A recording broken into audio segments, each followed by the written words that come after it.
સામે આવી રહ્યા છે બનાસકાંઠા જિલ્લામાં કાંકરેજના મુખ્ય મથક શિહોરી ખાતે પીપળવાળા વાસમાં સામાજિક પ્રસંગે ખેલાયું ધીંગાણું।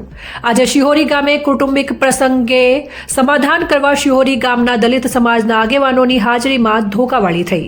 આ ઝઘડામાં કુલ 6 વ્યક્તિઓને ઈજા પામતા 108 વાન દ્વારા શિહોરી રેફરલ હોસ્પિટલ સારવાર માટે લઈ અવાયા અને વધુ સારવાર માટે ધારપુર રેફર કરાયા। અહેવાલ રામજીભાઈ રાયગોર, બનાસકાંઠા। મેં અમારે થોડો ઝઘડો ચાલતો હતો અને મેં ભાઈને ભેગા કર્યા એટલે મેં અમારું સમાધાન કરાવો એ સમાધાન ના કર્યું એમને અને સીધા જ મારવાનું જ પોઝિશન કરી। અમારા ભાઈઓ 2 વાહન અમે મેલાને ભેગા કરીને ગયા પણ અમને સીધા જ મારવા જ મળ્યા। અમને મારવામાં બેને મોહલ્લા દાડે અમને માર્યા પણ અમે નહોતું આવા ચોખ્ખો કર્યો। ભાઈ માટે મટી જાય સારું છે પણ એના છોકરા 5 જણાને આ અમારા બધાને બેઠા છેતરી માર્યા છે। એટલે હવે અમને આર્યું અમને હોય ખટાય એમ નથી, અમને હોય રહેવા દે એમ નથી અમારા 5 ઘરે નહીં। એટલે હવે અમારે ક્યાં જવું?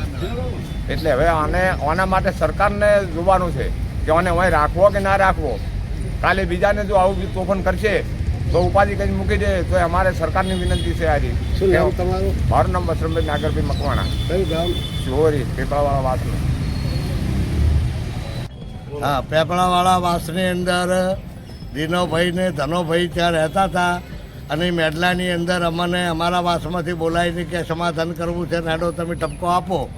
આ ઠપકો આપવા બાદ અમે અહીંયા ગયા, કોઈ અમારી વાત વાઈને હજી વફળીએ નથી, મારવા ચાલુ આ લોકોને કરી દીધું। આ દિનાભાઈને નિયન મારવાનું ચાલુ કરી નાખ્યું। તમારું નામ? મારું નામ કાંતિભાઈ પરમાભાઈ મકવાણા, કયું ગામ? શિહોરી।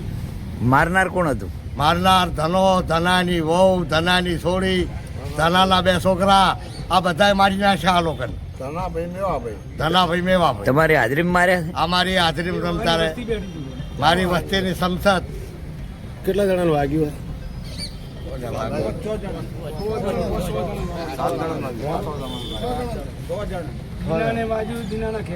જો દિનાન વાજુ, દિનાની બહુને અલા બનતા, દિનાની બહુને મારી, દિનાની માને મારી, દિનાની માને મારી, પછી દિનાન માર્યો, પછી એના છોકરાને માર્યા, પછી આ ભાઈ સોમાભાઈના છોકરાને ધોકા અને હાથ ભાજી નાખ્યો। ભાઈ વસુ કાકાને માર્યા, અમથા કાકાને બાછે થયો। અને હાલ ક્યાં છે આ લોકો વાગવાવાળા તો ધારપુર મેલ્યા અને એક દિનો હોય છે લાવો હોય।